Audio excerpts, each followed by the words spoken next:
Hello, everybody. It is the American Doofus Show. Don't be a doofus. On here live on a Thursday night for about 20 minutes.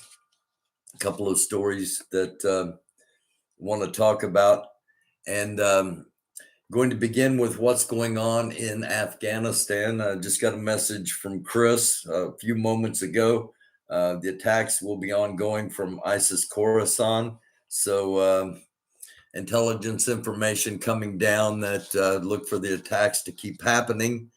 Um, Chris and I talked in an episode a little over a week ago before all this began about what to anticipate, what to expect with the situation unfolding as we were pulling out of Afghanistan, and it's troubling. One of the things that we brought out right up front was that this is going to be a terrorist safe haven, and that is already proven to be true. We saw it. We saw it today with ISIS Khorasan, but named after that particular province, um, and a lot of buzz about different factions and different groups that are currently making their way or have made their way um, into Afghanistan, and that is one of the reasons that the holding on to the date of August 31st, as everyone out by August 31st, is because each and every day it just gets more and more dangerous there. Now, do I agree with holding on to that date? Do I agree with the way everything's unfolded, everything's played out? Um, I, I I get I get information. I have contact with a lot of people, talk about a lot of different things, and somebody with some military experience wrote me and said that this is going to be a FUBAR. That's military jargon for effed up beyond all recognition, FUBAR.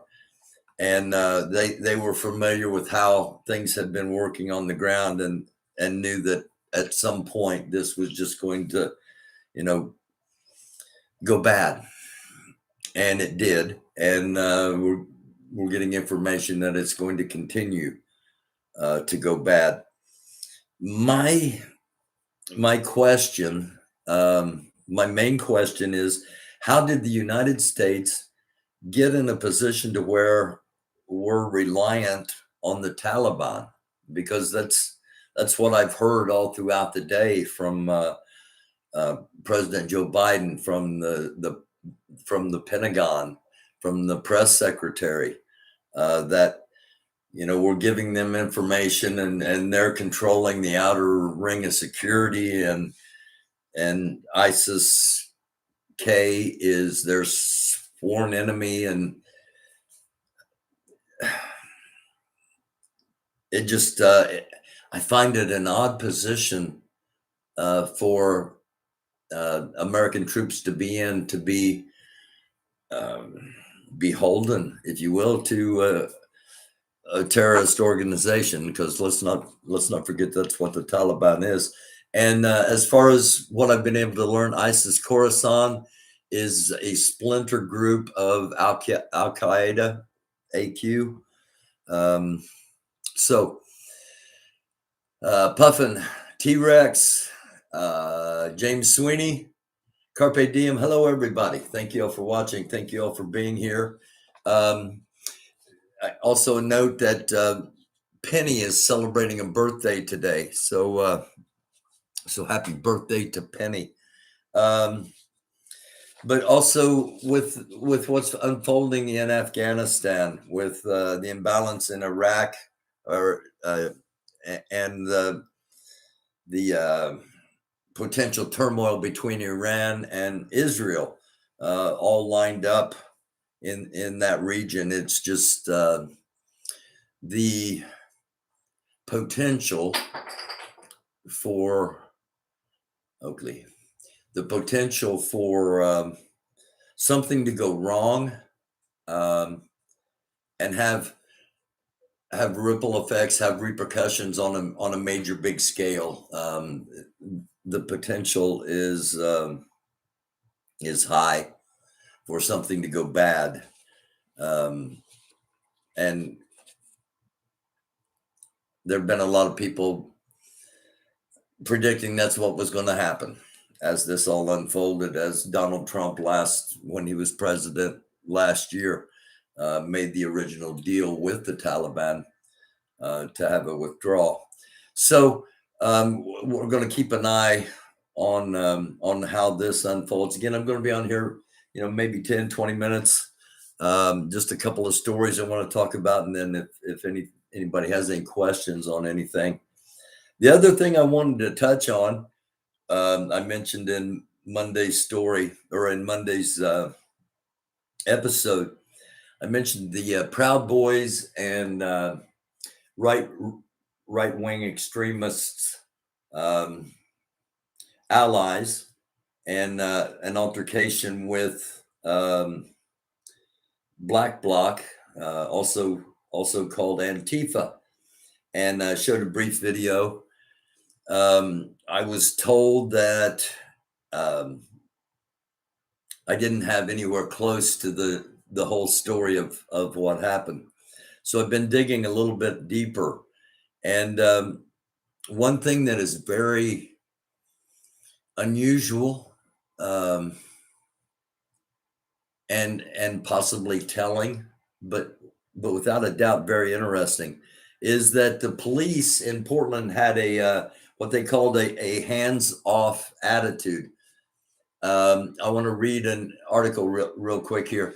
Portland narrowly avoided tragedy on Sunday as the city's police force abandoned its duties to secure the streets, and officers made no effort to stop assaults on residents by members of the far-right Proud Boys gang, many of whom had traveled from across the nation to live out fantasies of attacking anti-fascist protesters. The absence of the police, in line with a policy of non-intervention announced beforehand by Portland Police Bureau Chief Chuck Lavelle, it reinforced a sense among anti-fascists that they were on their own.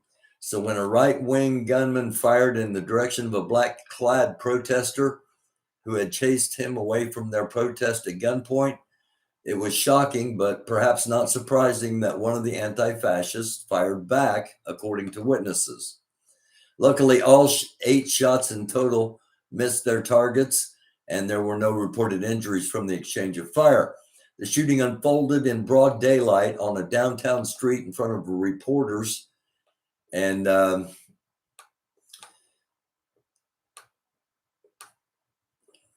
fact that the right-wing gunman, 65-year-old Dennis Anderson from the neighboring city of Gresham, he was arrested within minutes by an undercover officer and 2 uniformed colleagues, underscored for many protesters that the police could have intervened earlier, but had chosen not to do so.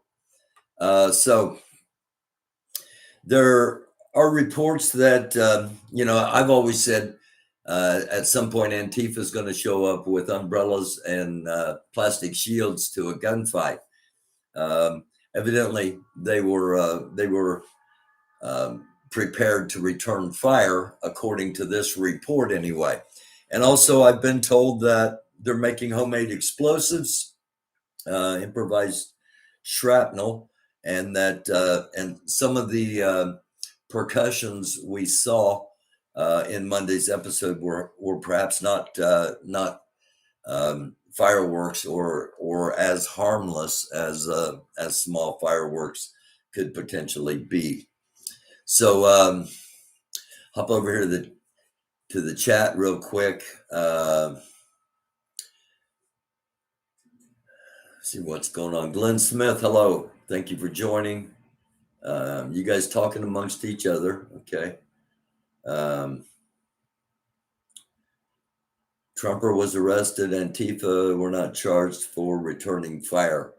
Yeah, I didn't see in the report that that Antifa were charged in returning fire, and that's the only report I really have that someone from Antifa did return fire.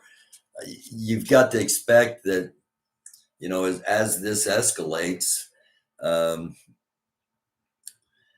that it is just going to, you know, it's going to evolve into more brutality and more violence and more bloodshed, and probably culminating with multiple losses of life. That's just the natural progression. That's not some kind of negative prophecy. Just that's just the way things go. So let's see. Anything else I wanted to touch on here real quick? Space Frog.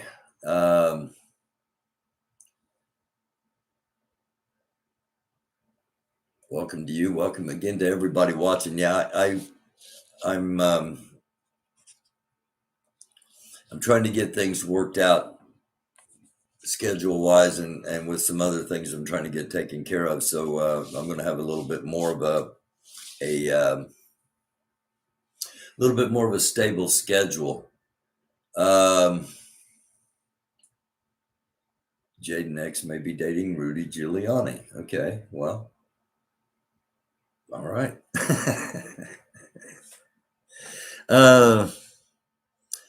So anybody have any questions? Anybody have any comments? Weak leader.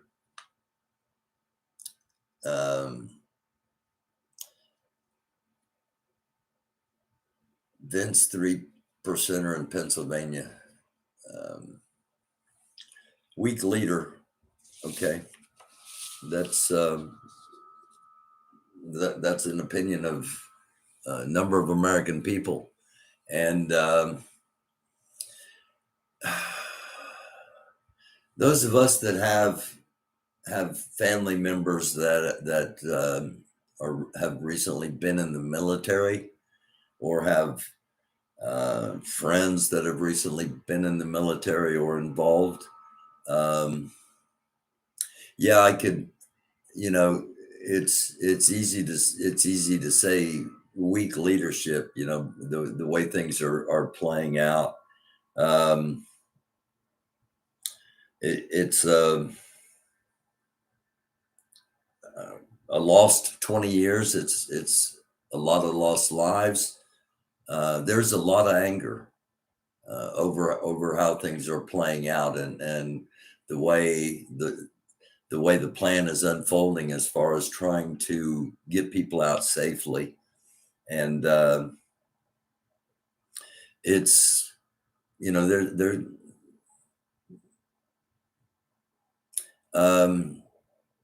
I can't talk about some things because they're personal, they're family things. But there are people that are really upset over the way all of this has played out, going all the way back to Trump making the deal with the Taliban to begin with.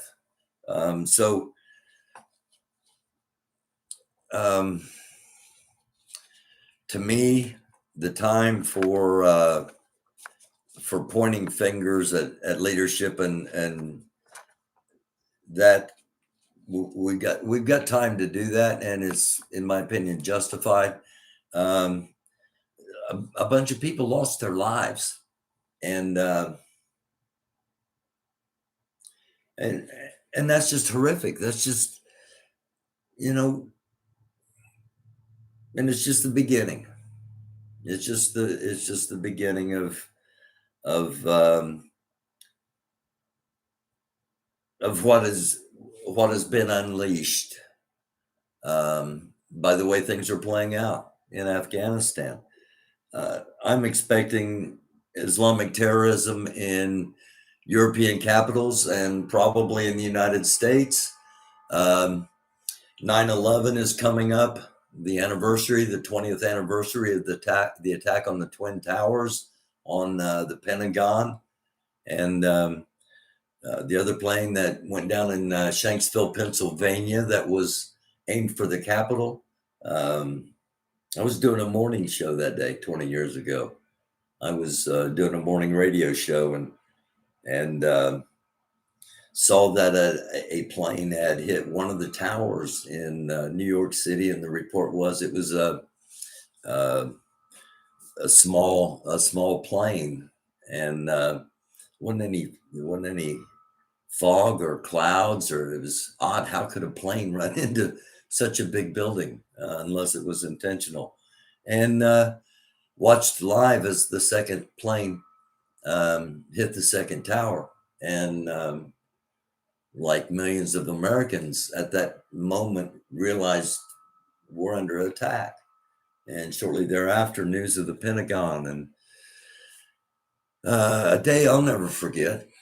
But that day was picked by the attackers for a purpose, and that date is coming back up. So, it's a dark world.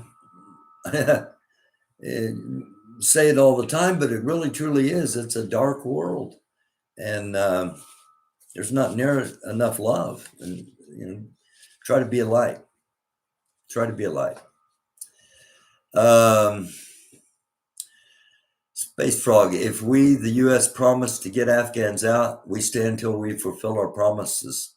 Yeah, that is the American way of saying things prior to how things actually unfold. We're really good at that, and I'm talking about our American, our State Department, our American government. Yeah, we're not, nobody gets left behind.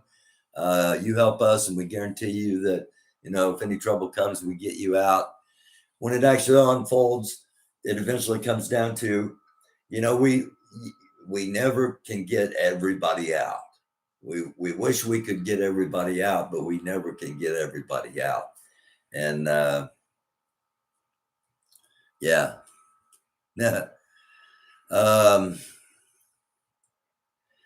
Afghan army might have fought, but leaders cut deals with Karzai and left. Who's representing we the people anymore? It's a great question, James. That's seriously, that's a great question, because most of our politicians, no matter which side they pretend to be on, they're actually all in the middle and all all playing the same game, and that's a lot of it's a game, a lot of it's political theater, just pitted against each other to make sure nothing happens that empowers the people too much. It's basically what it comes down to, in my opinion. Okay, this isn't news. That's my opinion. Karzai has his name on the airport, yeah.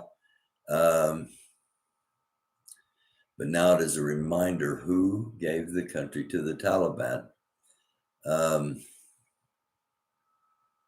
Interesting. I was in labor on 9/11/01. Watched the towers hit in real time. Crazy. Yeah, Carpe. A day I'll never forget. And actually, I've been wanting to tie some episodes. I've been wanting to tie some things together and do an episode and have somebody on from my past. And I might have the guy that was my my newsman and my sidekick, my straight man for comedy when we did the morning show.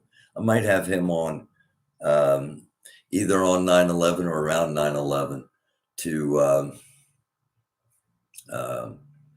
just talk about that and talk about some other things. He was a small-time championship wrestler as well, so some stories there.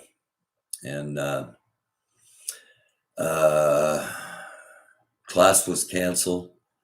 How many terrorists coming here from there? At one point,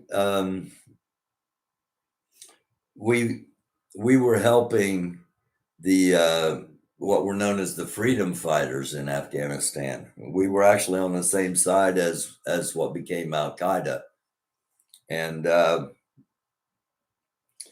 if we are drawn into staying longer in Afghanistan, we might find ourselves on the same side as the Taliban,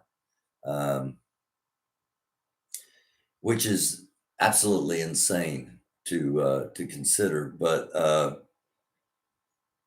it could play out that way because of all the different factions and because of how incredibly fluid, incredibly unstable, and chaotic the area is, because there is very little control in the city itself of Kabul, where they're trying to get people out of the Hamad Karzai International Airport.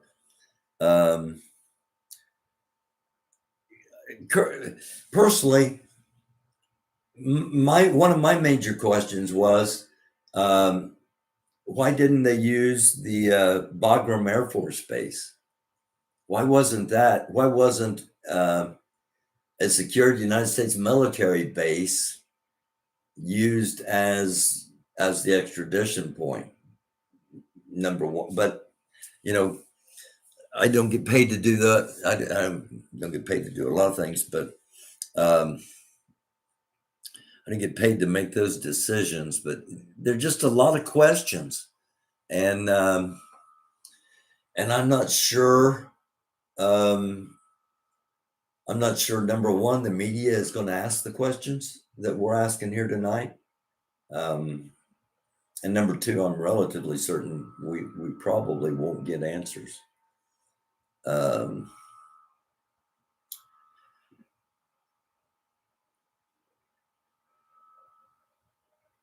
Okay, what is this? Bernie 2024.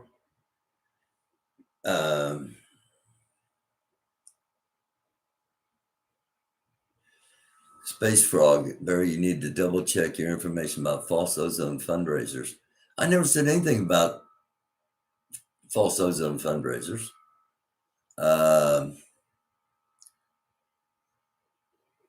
In particular, was your connection legit, or was it a false email pretending to be someone you trust? No, my contact on the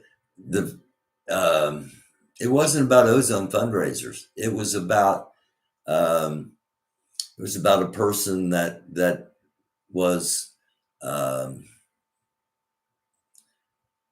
doing fundraisers and using a brand that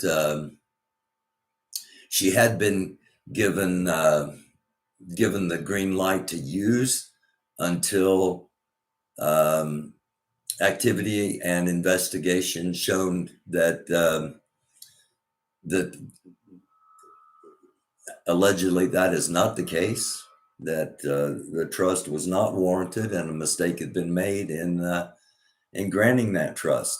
That's how everything appears to me, and they're just trying to get her to stop. But I didn't say anything about ozone at all. Look into GMJ may consider his own fundraising to be competing with his legal fundraisers. I don't imagine that's a situation there.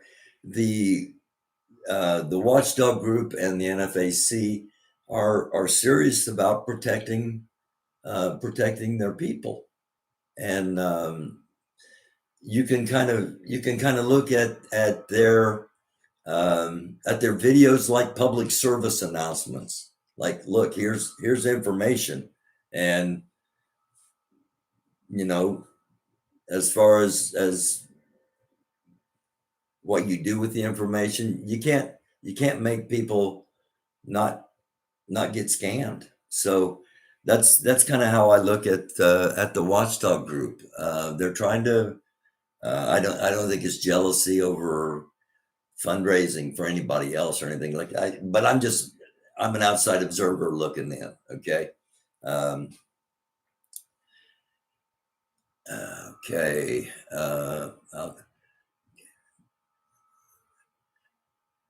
No, Bagram. The Bagram is not in Kabul. No, it's out. It's. Oh, it's over an hour outside of the city. I thought it was a little farther outside of the city, but Jesus prophesies democracy to Judas. It's almost the time he appointed for humanity to finally have democracy. Wrote the book of Judas about this and the BLM prequel, The Art of Betrayal by God.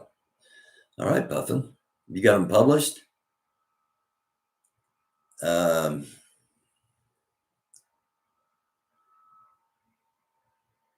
Okay, well, Space Frog, the Watchdog YouTube channel, is saying that Boss Talk fundraiser is not legit. I'm guessing that that if they're saying that, they have receipts, they have reasons for saying that. So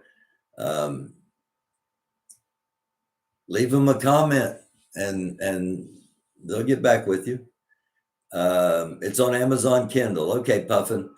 The Book of Judas, and what was the other one? The Art of Betrayal. The Art of Betrayal by God. Okay. So look for Puffin's books, the Book of Judas and the Art of Betrayal by God. I've actually got a book coming out here. One of the things I've been trying to get done so I could get a little bit more balanced schedule as far as when I'm broadcasting. Okay, Space Frog. And that's fine. Hey, I don't know. I just report on things. I don't, I'm not a detective. I'm not law enforcement. I'm not a judge. I'm not a jury. I just report on things. And thank you all for watching. I really do. And I enjoy the conversations. And yeah, Space Frog, your book, can you tell us? Not yet. Not yet. When I've got it, I've got it all but done, but I just feel like there's something there's a key little piece I'm missing, and I keep going back over and over and looking for it to put in and where to put it in. But I've been working on this since I started in 2014. I finished it originally in 2016, and I had to hold on to it because of a divorce, and to maintain rights to it, I couldn't publish for a while. So anyway,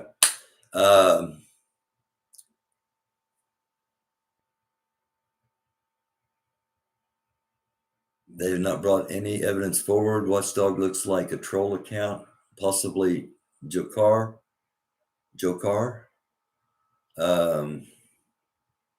Okay. I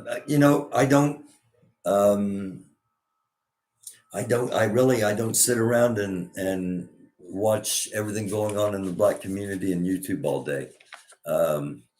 So I don't know, but in my opinion, the Watchdog group is a serious group, and just because they haven't shown everything doesn't mean there isn't other. Just because you don't have all the information doesn't mean there's not more information. Okay. Like I said, I look at it as a public service announcement. They're saying two things. They're saying we recommend you look closely at this before you donate. If you want to donate, donate, but look closely at this before you donate. And the second thing they're saying is this is a warning. If you're scamming our people, stop. So maybe if you look at it from that particular angle, they're not showing everything because they don't want people. They don't necessarily want to get people in trouble with the law, because that potentially brings the law in to the community, and you don't want to do things to bring the law into your communities, in my opinion. So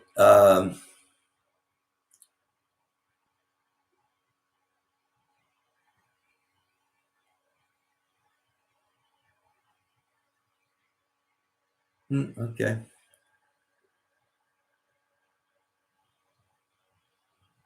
Okay. All right. Hey,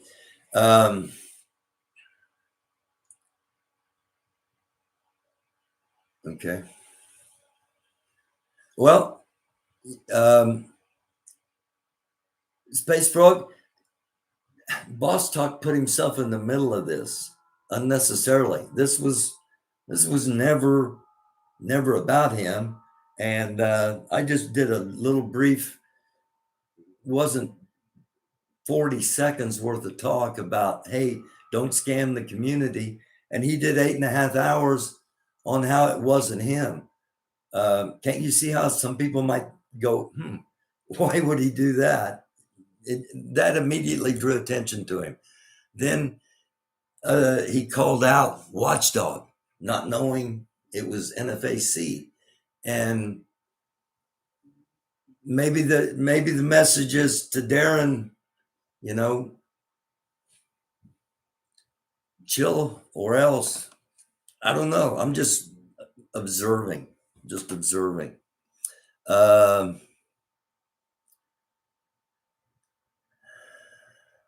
Okay, that's cool. Hey, I love y'all. Sincerely do. Thank you. Thank you for the questions, and I appreciate people that. Okay.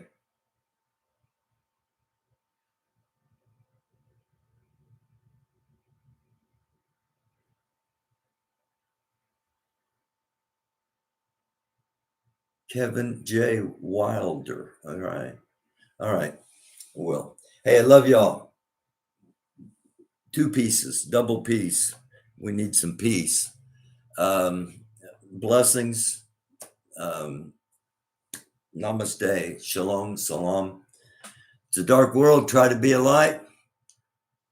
I do love y'all. If you're not a subscriber, hit the button if you would. We're going to try to get up to 4,000. We're getting close. It's a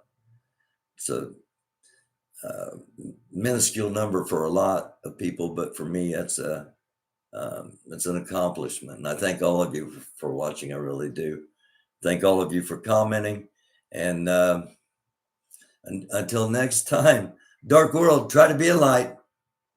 It's the American Doofus Show. Don't be a doofus.